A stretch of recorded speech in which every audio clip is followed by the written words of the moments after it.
Next up, still under the idea of entertainment, is the Apollo Theater. The Apollo Theater is the most famous theater in Harlem, probably in New York, and probably almost in the world as well. There's other very popular theaters, but Apollo just has a different feel and vibe. Because this theater was located in Harlem, where a lot of people think about blackness, a lot of people attempted to try to get in and get on to this Harlem stage so that they can also be a part of a really big cultural revolution. In the late 80s, early 90s, there was a show called Showtime at the Apollo. And what they would do is they would have a big act, somebody come in, a singer, let's say if it was Whitney Houston, would come in and perform. But then also they would have an amateur night where other people would get their opportunity to try to make it big. And they also had this section called Apollo Kids. Numerous, a whole bunch of really famous black and Latino artists came through and did the Apollo Theater in the amateur night as well as their Apollo Kids night, and kind of jumped their careers off for stardom. Tonight, from the village of Harlem in New York City, the world-famous Apollo Theater, where dreams are born and legends are made, is proud to present It's Showtime at the Apollo! It's showtime! Starring Steve Harvey. At the Apollo! With our guests all for one. It's showtime! Plus an all-new Apollo Kids competition. It's showtime! You're hungry for me! And amateur night with Kiki Shepard, Sandman Sims, Ray Chu and the crew, and the Apollo Dancers.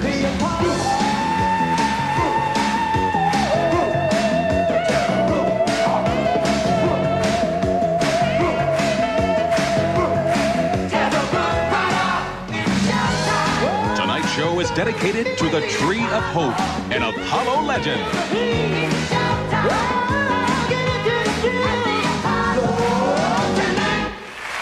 So you're gonna see these dancers. We're gonna talk about them, and you see the clothing and the costume they're wearing. A lot of that stuff is actually from the 1920s and 30s, as they are emulating a lot of the different fashion and culture of that time period. The Apollo Theater is located 253 West 25th Street between Adam Clayton Powell Jr. Boulevard and Frederick Douglass Boulevard. The interesting thing again about the Apollo Theater was until 1934, it was an all-white theater. So even though a lot of black people are performing there, and a lot of people are going and thinking of the Apollo as the pinnacle of black culture, you're going to see that the Apollo Theater is all white until 1934, which is pretty crazy. Here's also the interesting thing overall about entertainment, especially music. It was once said, without Harlem, the 20s would not have been the jazz age. From wailing trumpets, beating drums, dancing feet, plaintive and mournful songs, Harlem's clubs, cabarets, theaters, and ballrooms echo with the vibrant and soulful sounds of African Americans. By comparison, white American music just seems sedated and bland. So, also going to be able to have the opportunity to kind of see some of the different art, see some of the different people performing, very similar to how we saw different people performing in the Roaring Twenties PowerPoint that I just showed you. Let's start here with Louis Armstrong, also known as Satchmo. This was his song, What a Wonderful World.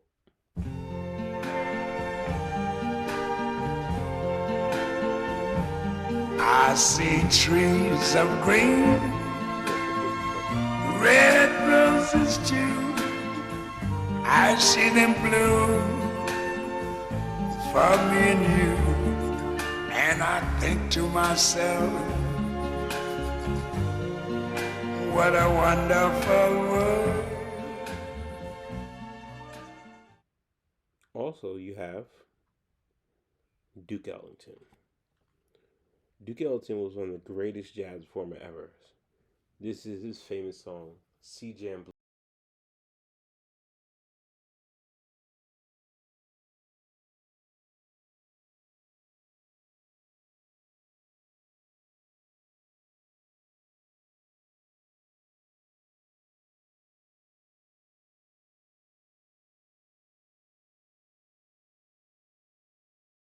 Like one of the most famous places that people played was a Cotton Club.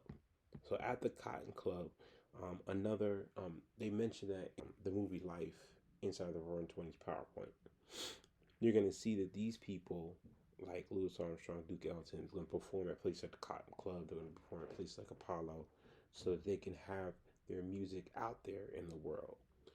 If you look at the sign, you'll see Cab Calloway up there, as well as Bill Robinson. These are some of the performers, as you're going to see, coming up very soon.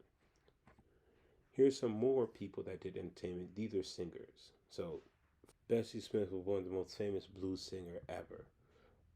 Actually, the mother of the blues is this lady to the right here on your screen, Ma Rainey. Ma Rainey, she was given the term Mother of the Blues because she was one of the very first singers to get up there and actually kind of sing. Actually, back in 2020, Chadwick Boseman and Viola Davis did a movie called Ma Rainey's Black Bottom, where she goes in, she sings this song, but as she's going and recording this song, she finds out that what they're going to do is they're going to record the song, but then they're going to take her music and everything, and they're going to give it to white people to perform, and they're going to basically steal her music and say that these white people created. Um, Take note, the 1950s Elvis Presley. Next up, you're also going to see Eva Jesse here. Eva Jesse was a choral instructor during the Harlem Renaissance as well. Now let's move on to theater. Theater was the idea of getting up there and actually performing. So we have people here like Leslie Hill. Leslie Hill wrote a play called Toussaint L'Ouverture, a dramatic history in 1928. He also wrote another play, Jethro, a biblical drama, in 1931. Jethro was actually Moses' father. So he writes these plays so that people can go out and perform these plays. Leon Harper was a producer, stage manager, and choreographer in New York City during the time period as well. One of the most very famous people that we just actually talked about, that we saw his name on the Cotton Club sign, was Bill Robinson. He was also known as Bojangles. Bill Robinson was a tap dancer. He performed with numerous different people, including this little racist white girl named Shirley Temple.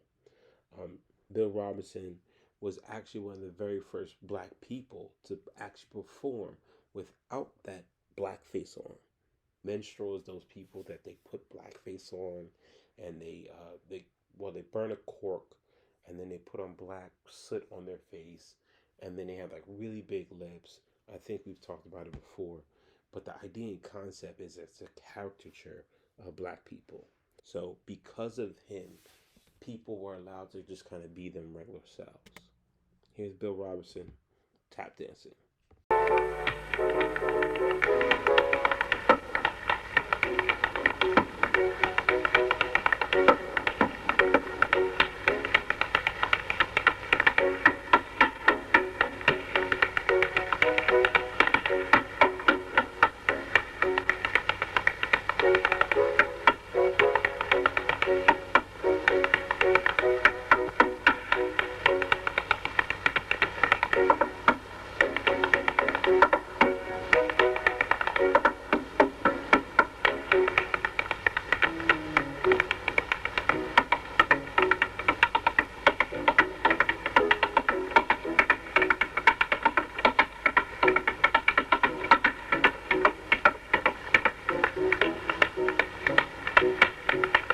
On this final slide for the theater, we're going to start here with Gladys Bentley at the top left.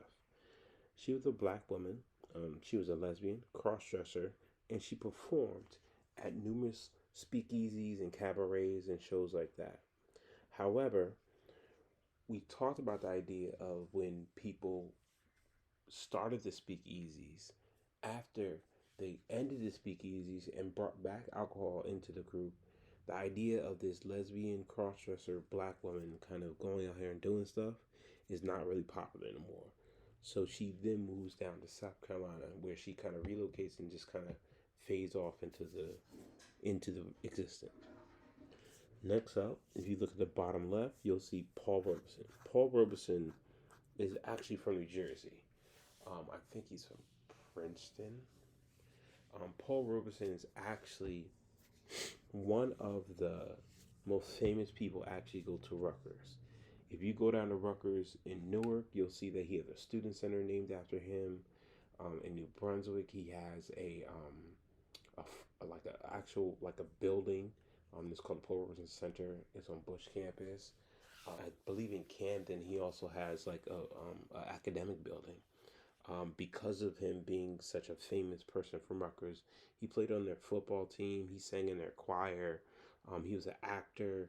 He was like the ultimate triple threat. He did theater, a Shakespeare play Othello, and he was really like people like gave him all this credit and awards and all these different things.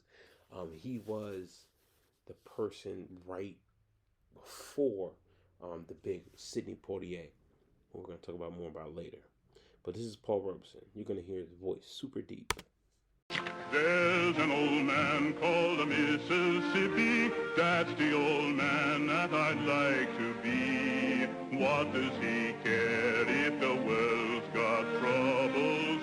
What does he care if the land ain't free?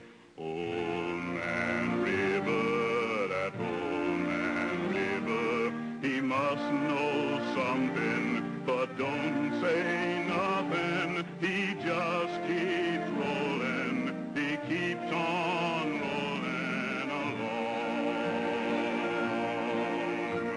He don't plant potatoes. He don't plant cotton. Them that plants them, he's soon forgotten. But old man River, he just keeps rolling along. Paul Robeson actually ends up dying outside the country. I believe he was in Russia. What ends up happening is that after World War II is over, Paul Robeson sees the treatment of black people and minorities in this country, and he's like, "You guys are just really bad people." Like I remember a story when he was on the Rutgers football team. When he was younger, they pulled out all of his nails, which was crazy wild. Like his nails, like on his teammates did this, not even like the other team. They pulled out all his fingernails. They ripped them out with cleats because of the fact that he was so good. He was an All-American um, playing football for Rutgers, but he saw that treatment. He became a communist, someone that would want to kind of like have fair treatment for everybody. So Paul Robeson did not stay in this country. He actually ended up, I think, died in Russia or something like that. Next up, we have Roland Hayes, the very first world-renowned African-American concert artist. So he went and he became really big in the idea of singing in big concert halls. One of the very first African-Americans to do so. Finally, on this side, we have Josephine Baker. Josephine Baker was a dancer. She did a lot of dancing. Some people say it was silly, but it was just kind of very much so just in the art, like the cabaret and ballet and this dance you're going to see here.